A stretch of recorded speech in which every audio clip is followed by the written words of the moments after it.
அந்த நூலை அவர் பதிப்பிக்கலாம் நினைச்சாலும் அதை பதிப்பிக்காம விட்டது ஒரு பெரிய பின்னாடி. அந்த நந்தன் கதையில வந்து ஒருத்தர் வந்து விசாரிப்பார் பௌத்த தரப்புல. அவர் பேர் வந்து பெரிய சாம்பான்னு அவர் பேர். ஒரு பெரிய குருவுக்கு பெரிய சாம்பான் பேர். அவர் தான் வந்து நாரதிய சங்க தெரிவிக்கிறாங்க. அவர் விசாரிப்பார். அடுத்த மீட்டிங் வந்து பெரிய குரு, அவர் தான் வந்து அசோகோஷர். அசோகோஷருடைய இடம் எங்க இருக்கு பார்த்தா புதிக்கு மலையை சுற்றாரு. நம்ம தமிழ்நாட்டில் பௌத்தர்கள் கூட அகஸ்தியர் எப்படி பொதிகள் அப்படிங்கிற பேர் வந்து பௌத்தம் சார்ந்ததெல்லாம் நம்ம பார்க்கலாம். அசோகோஷருடைய வாழிடம் எதுவா இருக்குனாக்கா புதிக மலையா இருக்கு. இப்போ ஒரு கட்டத்துல வந்து எப்படி முடிவுக்கு வராங்கன்னா, இவங்களுடைய உடல் தோற்றம் வேறையா இருக்கு, உடல் நிறம் வேறையா இருக்கு. குருசிக்க நாட்டுல அதாவது பாரசீக நாட்டிலே இருப்பாங்க. நம்ம இங்கிருந்து ஒரு ஆள் அனுப்பி, அதாவது இந்திர தேசத்திலிருந்து அந்த குருசிக்க நாட்டுக்கு போறதுக்கு 1 மாசம் ஆகும். அந்த பயணம் மேற்கொண்டா ஆள் அனுப்பி இவங்க அவங்க ஒண்ணுதான் கண்டுபிடிக்கலாம். இவங்க நம்ம ஒரு பௌத்த குருக்கள் இல்லைன்னு பேசும்போது இங்க ஆள் அனுப்புறாங்க. அந்த ஐதோ சொல்ற கதை ஆள் அனுப்புறாங்க. இவங்க என்ன பண்றாங்க, அந்த நந்தனுடைய ஊருக்கு மேற்கு புறமா போயிட்டு ஒரு கல்கோட்டை இருக்குதா தோண்டும் போது கல்கோட்டை கண்டுபிடிச்சுதான் வந்து இவர்கிட்ட போய் சொல்றாங்க. ஏன்னா வந்து ஒரு பொறி மாதிரி இவர் அங்கே அழைச்சிட்டு போயிட்டு அதுக்குள்ள விட வைக்கிறது. அதே மாதிரி இவர் அழைச்சிட்டு போறாங்க. அவர் வந்து அந்த பொறிக்குள்ள சிக்கிறார். நந்தன் கதையும் போய் சிவன் கோயில எரிச்சாங்கன்னு சொல்றதும் இதுவும் வந்து ஒரே மாதிரியான கதை. ஆனா உண்மையிலே நந்தன் வந்து இப்போ அந்த கோயில் வந்து எரிக்கப்படலைங்கிறது ரவிக்குமாருடைய எழுத்துல சொல்லக்கூடிய விஷயம். மாலிகாபூர் வந்து படையெடுத்து வந்தப்போ அந்த வடக்கு வாசல் வீதி மூடுறாங்க அப்படிங்கிற செய்தி. அப்புறம் இந்த நந்தனை வீழ்த்ததுக்கு அப்புறம் அவங்க போற இடம் வந்து தஞ்சை பகுதி. தஞ்சை பகுதியில இருந்து 2 பேர்கள் அப்படியே அடுத்தடுத்த மன்னர்களை எப்படி வீழ்த்துறாங்க, ஒத்துக்கிட்டா எப்படி வந்து ஆட்சி புரிவுகளோட இணக்கமா இருக்காங்க, இவங்க ஏத்துக்கெல்லாம் எப்படி கொலை செய்வதற்கு முயற்சி பண்றாங்க அப்படிங்கிற பல மன்னர்களை பற்றி பேசக்கூடிய இடமா இந்த புத்தகம் இருக்கு. இப்போ இதுல ஒரு தொடர்கதை இதுதான் கதையா புரிஞ்சுக்கிட்டோம்னாக்க, அதை தாண்டி இதுல வந்து நம்ம வந்து அந்த சில இடங்கள்ல வரக்கூடிய விஷயங்கள்ல ஐதசுக்கு சங்க இலக்கியெல்லாம் தெரியாதுன்னு சொல்லுவாங்க. சங்க திணை கோட்பாடை பேஸ் பண்ணி இதுல நிறைய விஷயம் அவர் வந்து பேசுறாரு. ஊர் பேர் சொல்லும்போது மதுரைப்புறம், காஞ்சிபுரம், திருச்சிபுரம், திருச்சி, மாமல்லிபுரம், சிதம்பரம் அப்படிங்கிறார். சிதம்பரம் அப்படிங்கிறாரு. நந்தனுடைய கொலை பத்தி பேசும்போது சிதம்ப சிதைவுங்கிறார். இந்த சொல்லு வந்து அதாவது நந்தனை படுகொலை செய்யறத சிதம்ப சிதைவு அப்படிங்கிறதுனா இது அந்த ஊர் பெயரோட கனெக்ட் ஆகிற ஒரு சொல்லு. சிதம்பர ரகசியம் அப்படிங்கிறதுக்கு ஆளுக்கால் ஒவ்வொன்று சொல்றாங்க. அது ஒன்றும் இல்லை, பௌத்தரை கொன்ற இடம், பௌத்தத்தை வீழ்த்துவதற்கான ஒரு இடமாக அந்த இடத்தை பயன்படுத்தி அங்கேயே வந்து விவாதம் தான் நடந்துச்சு. சிதம்பர ரகசியங்கிறது அதுதான், பௌத்தர்களை வீழ்த்தி சைவர்கள் வந்து வெற்றி பெற்ற இடமா சொல்லுவதான் சிதம்பர ரகசியம் அப்படிங்கிறது தெரியும்.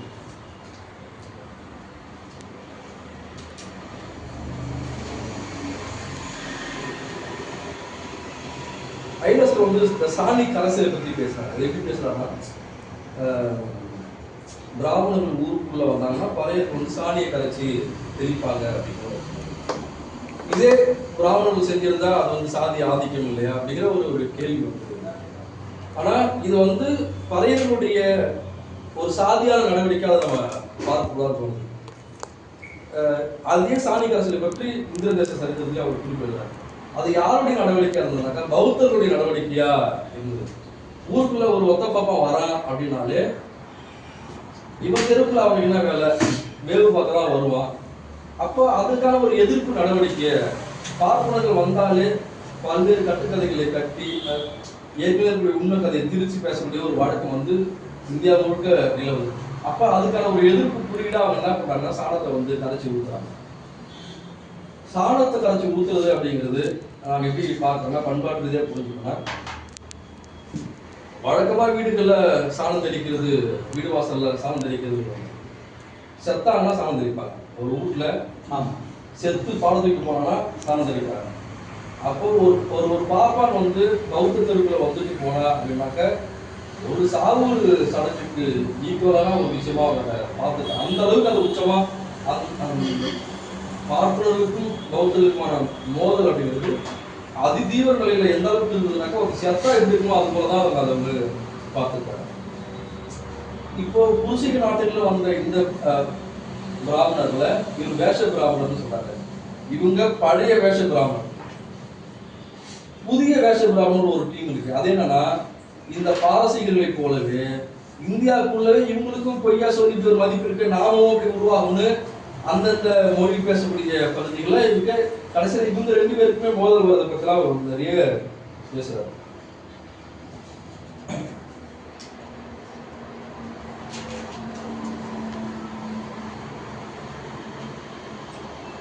இப்போ இதுல இந்த வேஷ பிராமணர்கள் சொன்னது பறையர்கள் என்பது இவங்களுக்கு பறையர்கள் பேர் கிடையாது. இவங்க பௌத்தர்கள். இப்போ பௌத்தரை வீழ்த்துவதற்கு அவங்க இவங்க பறையர்கள்னு சொல்றாங்க, இழிவானவங்க சொல்றாங்க.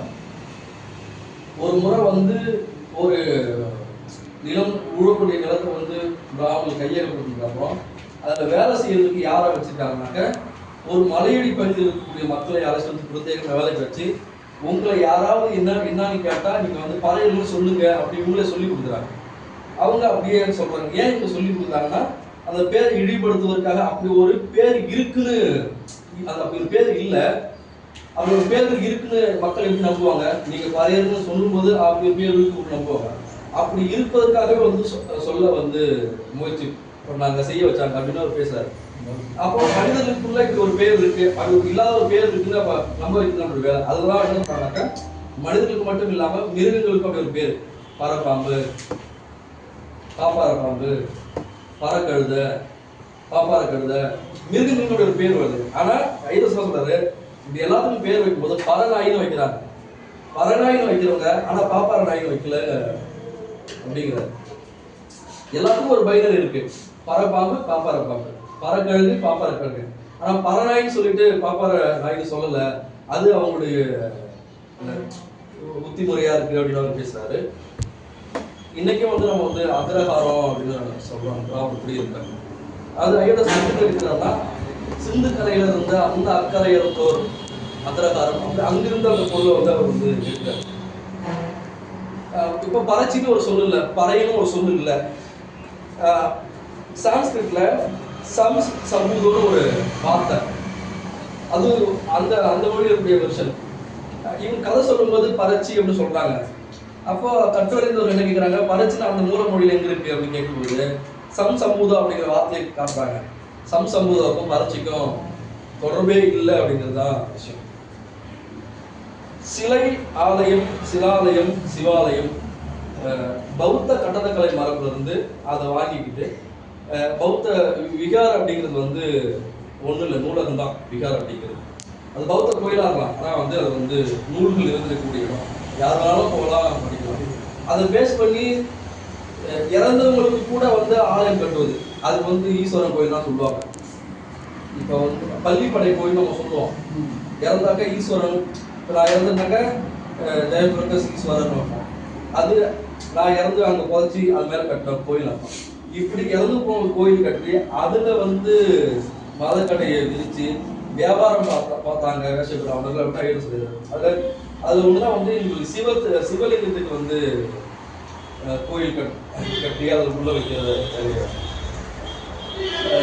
இப்போ பார்ப்பனர்கள் இழிபிறப்பாளர்கள் அப்படின்னு நம்ம சொல்லுவோம். ஏன் அவங்க பார்ப்பனர் டுவைஸ் பார்ன், 2 முறை பிறந்தாங்க, அதனால்தான் மற்ற கூட உயர்ந்தவங்க அப்படிங்கிற ஒரு இந்த இருபிறப்பாளர் அப்படிங்கிற விஷயம் பௌத்தத்துக்குள்ள பேசப்படுது. இருபிறப்பாளர் அப்படிங்கிறது எப்படின்னா பிறக்கும்போது ஒரு பிறப்பு. இந்த சமண பயிற்சி எடுக்கும்போது அந்த அறிவுநிலை கிடைக்கிறது இல்லை.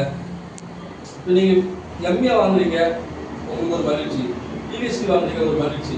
இப்போ ஒரு பிஹெச்டி பட்டம் டாக்டர் பட்டம் வாங்கிட்டாக்க சாதாரண மனிதனுக்கு வேறுபட்ட மாதிரியான ஒரு அறிவு நிலைப்பாடு இருக்குல்ல, அது மாதிரி இந்த சமநிலை கடத்தல். அந்த சமநிலை யார் அந்த அறிவுநிலை கடக்கிறாங்களோ அதுக்கு தான் இருபிறப்பாளர்னு பௌத்தத்துல பேரு. அதை அவங்க எப்படி வாங்கிக்கிறாங்க, தாங்கள் உயர்ந்தவர்கள், மற்ற சாதி சார்ந்து மற்றவர்கள் உயர்ந்தவர்கள். இங்க எப்படின்னா இருபிறப்பாளர் அப்படிங்கிறது பௌத்தத்துல யார் படிச்சு வராங்களோ, யார் சமண நிலையை கடக்கிறாங்களோ எல்லாருக்கும் அது பொது. அங்க ஈழப்பரப்பாளர் வந்து அந்த ஒரு சாதிக்கு மட்டுமே பொதுவானதா அவங்க அதை மாத்துறாங்க.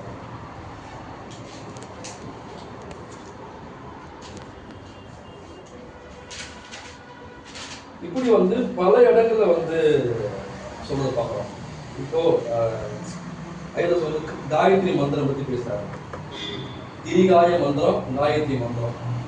ஒருத்தர் மனசு சரியில்லை, உடம்பு சரியில்லைனாக்கா பௌத்தர்கிட்ட அந்த மருத்துவம் தெரிஞ்சவங்களுக்கு போனாக்க அந்த காயம்னா உடம்பு அந்த உடம்புக்கு ஏற்ற மந்திரம், அதுக்கேற்ற மருந்துன்னு அது பேர், அதை சொல்லுவாங்க. இந்த ஐதஸ் எப்படி என்னன்னா ஒவ்வொரு பௌத்தர்கள் பேசக்கூடிய சொல்லுக்கு அந்தராதங்கள் புரியாம, அவங்க சொல்லுடைய உள்பொருள் புரியாம நிறைய பேர் மாட்டிக்கிறாங்க. இப்போ காயத்ரி மந்திரம்னாக்க இவங்க என்ன பண்றாங்க, போயிட்டு வந்து புலி சொல்லி நான் சொல்லு உங்களுக்கு வேண்டியது கிடைக்கும் அப்படின்னு ஒவ்வொரு விஷயத்துக்கும் இவங்க வந்து புறம்பா மாத்துறது வந்து பேசப்படும். அப்படி ஐதாசர் வந்து ஒரு பௌத்த நோக்கத்துல ஒரு இந்தியாவின் வரலாற்றை எழுதுதான் இந்திரதேச சரித்திரம். அதுல நமக்கு உடன்பாடு இருக்கலாம், இல்லாம இருக்கலாம்.